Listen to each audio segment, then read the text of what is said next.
శ్రీశైలాన గాలివానలు పెరిగి పెద్ద బండారాళ్ళు ఎగిరిపోతాయ్యా భ్రమరాంబ గుళ్ళోకి 2 తలల ముసలి వచ్చి అమ్మాల్లోన నీలమైతుందయ్యా శ్రీశైలాన మల్లికార్జున స్వామి మనుషులతోని మాట్లాడుతాడయ్యా శివుడి కంట నుండి నిప్పులే కురువంగ గౌరమ్మ కన్నీరు మున్నీరైతుందయ్యా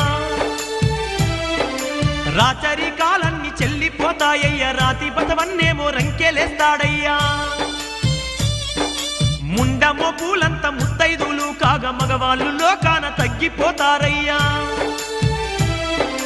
3 కాళ్ళావుకు మనిషే బుట్టి పండితులతోనే చర్చ చేస్తాడయ్యా